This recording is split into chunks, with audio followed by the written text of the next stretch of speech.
ইতিমধ্যে তোমাদের পরীক্ষাটা শেষ হয়েছে। তো আজকে আমরা মূলত আলোচনা করব তোমাদের পরের যে ধাপ, অ্যাডমিশন টার্মটা নিয়ে। অর্থাৎ তোমাদের এ যাবৎকালের সবচেয়ে যে কঠিন পরীক্ষাটা হবে সেটা হলো অ্যাডমিশন। অ্যাডমিশনে অনেক শিক্ষার্থী সামান্য কিছু ভুলের কারণে দেখা যায় যে তাদের কাঙ্ক্ষিত ইউনিভার্সিটিতে তারা চান্স পায় না। তো আজকে সবার বহুল কাঙ্ক্ষিত ঢাকা বিশ্ববিদ্যালয়, যেটা সবার ড্রিম ইউনিভার্সিটি, সেই বিশ্ববিদ্যালয়ে কয়টি ভুল করলে তুমি চান্স পাবে না এমন একটা ভিডিও করেছে। অর্থাৎ সেই ভুলগুলোকে তুমি যদি সংশোধন করতে পারো তাহলে তোমার ঢাকা বিশ্ববিদ্যালয়ে চান্স নিশ্চিত। তো আজকে দেখাবো সবচেয়ে অনাকাঙ্ক্ষিত 5টা ভুল, যেই 5টা ভুলের কারণে হাজার হাজার স্টুডেন্ট ঢাকা বিশ্ববিদ্যালয়ের চান্স থেকে বঞ্চিত হয়। তো চলো এই 5টা ভুল নিয়ে আমরা আলোচনা করি। প্রথমত আমরা দেখতে পাচ্ছি প্রথম পয়েন্টে আছে ধারাবাহিকভাবে রুটিন মাফিক পড়াশোনা করা। ওকে, তো আমরা ম্যাক্সিমাম স্টুডেন্টই রুটিন মেনটেন করি না। আমরা রুটিন মেনটেন করি না। এই রুটিন মেনটেন না করার কারণে কি হয় যে আমরা আমাদের পড়াশোনার ফ্লোটা হারিয়ে ফেলি। যেভাবে ধরো তোমাদের কোনো একটা কোচিং সেন্টারে তোমরা ভর্তি হলো, ফোকাস, উদ্ভাস, ইউসিসি, যে কোনোটাতে তুমি ভর্তি হলা। ভর্তি হওয়ার পরে তুমি তাদের যে রুটিন, তাদের একটা রুটিন থাকে, প্রতিদিন শিট দিয়ে থাকে তারা। ধরো আজকে ইংলিশের শিট, কালকে জিকের শিট, পরের দিন বাংলার শিট। তো এভাবে তারা রেগুলারলি শিট দিয়ে থাকে। তার জন্য হয়তো টাইম থাকে, প্রতিটার প্রতি হয়তো 2 দিন করে টাইম থাকে, 2 দিন করে।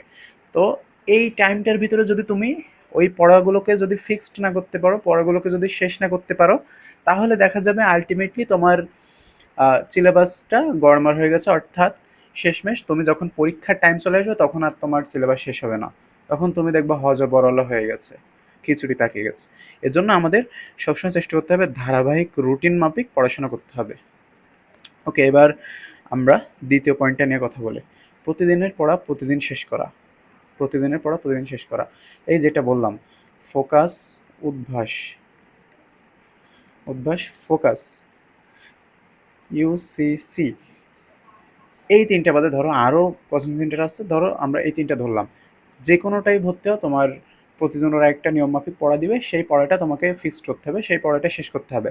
তাহলেই তুমি দিন শেষে রেজাল্ট ভালো করতে পারবা, ঢাকা বিশ্ববিদ্যালয়ের জন্য অ্যাপ্লাইড হবা। কনসিস্টেন্সি মেনটেন করা, অর্থাৎ যে কথাটা আগেই বললাম, ফ্লো মেনটেন করতে হবে। তুমি যদি কোনো কিছুর ফ্লো থেকে হারিয়ে যাও, তো সেক্ষেত্রে তোমার পরে সেই গ্যাপটাকে পূরণ করতে অনেক টাইম লাগবে, সেই গ্যাপটা শেষ করতে তোমার অনেক টাইম লাগবে। অর্থাৎ তুমি এই যে মাত্র 3 থেকে 4 মাস টাইম পাবা, এই 3 থেকে 4 মাস টাইমে তোমার সেই গ্যাপটা পূরণ করা প্রায় অসম্ভব। তোমার যদি আগে থেকে কিছু না পড়া থাকে তাহলে তো তোমার জন্য আরও অসম্ভব, তুমি পূরণ করতেই পারবে না, গ্যাপটা ফিল আপ করা তোমার পক্ষে ইম্পসিবল হয়ে যাবে।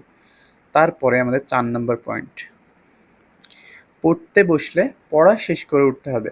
অর্থাৎ আমরা ধরো কোনো একটা বিষয় পড়তে বসলাম, ধরো আজকে আমাদের পড়ার বিষয় হলো সকালে আমরা জিকে পড়বো, জিকে ধরো 3 পৃষ্ঠা পড়বো। ওকে, তো এই 3 পৃষ্ঠার জায়গায় আমরা ধরো 2.5 পৃষ্ঠা পড়ে আমরা উঠে গেলাম। এই যে বাকি 0.5 যেটা থাকছে, 0.5, এই পড়াটা কিন্তু আমাদের গ্যাপ থেকে গেল। এই পড়াটা যখন আমাদের গ্যাপ থাকবে তখন প্রতিদিন এমন গ্যাপ জমতে জমতে দেখা যাবে শেষমেশ এসে একটা হিউজ আমাদের গ্যাপ পড়ে গেছে, একটা বৃহৎ অ্যামাউন্টে আমাদের গ্যাপ পড়ে গেছে, যেটা শেষ করা আমাদের দ্বারা ইম্পসিবল হয়ে যাবে, আমাদের দ্বারা প্রায় অসম্ভব হয়ে যাবে। এজন্য আমরা যদি টার্গেট থাকে, আমরা একটা নির্দিষ্ট রুটিন বানাবো, হয় কোচিংয়ের রুটিন অনুযায়ী চলবো, অথবা নিজের রুটিন মেনটেন করে আমরা একটি রুটিন বানিয়ে সেই অনুযায়ী পড়বো। একটি রুটিন বানিয়ে সেই অনুযায়ী আমাদের পড়ার টার্গেটটা ফিক্সড করে সেই অনুযায়ী আমরা প্রতিদিন পড়াশোনা করব। আর তোমরা যদি চাও যে আমার কাছ থেকে রুটিন বানিয়ে দিতে, বা আমি তোমাদেরকে রুটিন বানিয়ে দিই, তাহলে আমি এমনভাবে রুটিন বানিয়ে দেবো যে রুটিন মাফিক পড়লে মাত্র 2.5 থেকে 3 মাসের ভিতরে তোমরা পুরো বইটা আরামসে শেষ করতে পারবা, পুরো সিলেবাস আরামসে শেষ করতে পারবা। ওকে, এবার আত্মবিশ্বাস প্লাস পরিশ্রম, দুয়ের সমন্বয়ে ঢাকা বিশ্ববিদ্যালয়। ওকে, এখানে 2টা বিষয় দিয়েছে, আত্মবিশ্বাস আর পরিশ্রম। ধরো তুমি শুধু পরিশ্রম করতে আসো কিন্তু তোমার আত্মবিশ্বাস নাই, ভাই বিলিভ মি, জীবনেও চান্স পাবো না, জীবনেও চান্স পাবে না। কজ তুমি গাধার খাটনি খাটো যদি শুধু তোমার ভিতরে যদি কোনো স্মার্ট ওয়ে না থাকে, তাহলে তুমি দেখবা তুমি সব বই পড়ছো আর বাকি একজন শুধুমাত্র ইম্পর্টেন্ট টপিক পড়ছে। ইম্পর্টেন্ট টপিক, সে ইম্পর্টেন্ট টপিকগুলো পড়ছে যেখান থেকে ঢাকা বিশ্ববিদ্যালয়ে মেইনলি প্রশ্ন আসে, আর তুমি সব টপিক পড়ছো যার 70% থেকে প্রশ্ন আসে আর 30% থেকে আসে না। এই 30% হিউজ সিলেবাস, তুমি এই 30% বেকার খাটনি খাটছো, গাধার খাটনি খাটছো। কিন্তু একজন এই মাত্র 70% পড়ে সে তোমার থেকে বেশি মনে রাখতে পারবে, তোমার থেকে বেশি মনে রাখবে, প্লাস এইটাই ডেলিভারি করতে পারবে ভালো করে। অর্থাৎ যে কম পড়বে সে অবশ্যই, ধরো 3 মাস টাইম, 3 মাসে তুমি 70% বললে, তুমি 70 পৃষ্ঠা বললে আরেকজন 100 পৃষ্ঠা বললো, তাহলে কি আলটিমেটলি তুমি বেশি পড়তে পারবে। 70 পৃষ্ঠা তুমি বারবার পড়তে পারবে, যে 100 পৃষ্ঠা বললো সে কম পড়তে পারবে। ওকে, এইবার হলো পরিশ্রমের কথাটা বলি। ধরো তোমার শুধু আত্মবিশ্বাস আছে যে আমি ঢাবিতে চান্স পাবোই, কিন্তু তোমার ভিতরে কোনো পরিশ্রম না, তুমি দিনে পড়ো মাত্র 1 ঘন্টা। তুমি আত্মবিশ্বাস নিয়ে আসো এবং দিনে পড়ো মাত্র 1 ঘন্টা, আলটিমেটলি তোমার রেজাল্টে জিরো, তুমি কিছুই পারবো না। কারণ হলো, যেই পরিশ্রম করবে তার আত্মবিশ্বাস প্লাস পরিশ্রম সমন্বয়ে থাকবে, সে অবশ্যই তোমার থেকে ভালো করবে। আর তুমি যদি শুধু আত্মবিশ্বাস নিয়ে বসে থাকো, ঘুমাই থাকো, তাহলে তো উপরে একজন আল্লাহ আছেন, তিনি তো পরিশ্রমকে বৃথা দিতে দেবেন না, তিনি হলো সুবিচারক। তো সবার প্রতি বিচারটাকে সমান করবেন, ঠিক আছে? এরপরে শুধুমাত্র এইচএসসি 26-এর জন্য আমার তৈরি করা স্পেশাল সাজেশন। ওকে, দুইটা আমি স্পেশাল সাজেশন রেডি করেছি। অনেকেই আমার কাছে প্রশ্ন করে যে ভাইয়া, ঢাবিতে বা অন্যান্য পাবলিক ইউনিভার্সিটিতে পড়ার জন্য আমরা কত ঘন্টা করে প্রতিদিন বই পড়বো, কত ঘন্টা করে পড়বো? বিলিভ মি ভাই, এটা একদম একটা ভুল প্রসেস।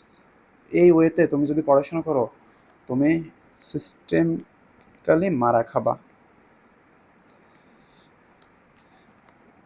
তোমার ব্রেন আর অন্যজনের ব্রেন কখনোই সমান না। একজন মাত্র 5 মিনিট পরে 10 পৃষ্ঠা মুখস্থ করতে পারে, ধরে নাও 5 মিনিট পরে 10 পৃষ্ঠা মুখস্থ করতে পারে, আর তুমি 5 ঘন্টায় সেই 10 পৃষ্ঠা মুখস্থ করো। তাহলে এবার হিসাব করো যে তোমার ব্রেন আর তার ব্রেন কি সমান হলো কিনা। সো তুমি যতটুক পড়ে তোমার সিলেবাস যেটা আছে, সিলেবাস আছে ধরো 10 পৃষ্ঠা তোমার সিলেবাস আছে, তো এই 10 পৃষ্ঠাকে 3 মাসে কিভাবে শেষ করা যায়, তুমি কতটুকু পড়তে পারবা প্রতিদিন। প্রতিদিন ধরো তুমি হাফ পৃষ্ঠা করে পড়তে পারবা, তো এই হাফ পৃষ্ঠা তোমার পড়তে হবে। আর একজন যদি একদিনে এই 10 পৃষ্ঠা পড়ে ফেলতে পারে, তাহলে তার সাথে তো তোমার তুলনা দিয়ে লাভ নেই। তুমি যতটুকু পড়তে পারবা ততটুকুই তুমি ডেলিভারি করতে পারবা। সো কত ঘন্টা পড়বো এটা এক একজনের বেসিসে এক এক রকম, এক একজনের জন্য এক এক রকম। আমার ব্রেন ভালো না, আমার পড়া বেশি লাগে, যার ব্রেন ভালো সে কম পড়লেও চলবে, ঠিক আছে? যতটুকু পড়বো ততটুকু সর্বোচ্চ মনোযোগ দিয়ে পড়তে হবে। অর্থাৎ ধরো তুমি একজন সম্পূর্ণ বই পড়ছে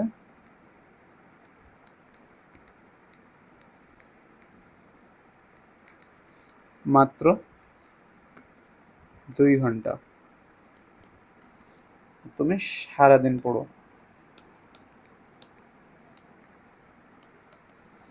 অথচ তোমার কানে হেডফোন গুঁজে থাকে, গান শুনতেছো এবং পড়তেছো, তাহলে কে ভালো করতে পারবে? এই যে 2 ঘন্টা যে ভালো করে একদম মনোযোগ দিয়ে চোখ কান নাক মুখ সব পড়ার দিকে রেখে যে ভালো করে পড়তেছে, আলটিমেটলি রেজাল্টটা তারই হবে। তুমি যে হেডফোন দিয়ে পড়ছো, হাত খুচরাচ্ছো, নখ কাটতেছো, চোখে কাজল দিচ্ছ, নেল পালিশ দিচ্ছ, বিলিভ মি ভাই, তোমার পড়ালেখা জীবনে হবে না। আমাদের যে পঞ্চ ইন্দ্রিয় আছে, এই পঞ্চ আমাদের যে পঞ্চ ইন্দ্রিয় আছে, এই পঞ্চ ইন্দ্রিয় দিয়ে আমাদের মনোযোগটা আকর্ষণ করতে হয়, এই 5টা ইন্দ্রিয় দিয়ে আমাদের পড়ালেখাটা করতে হয়।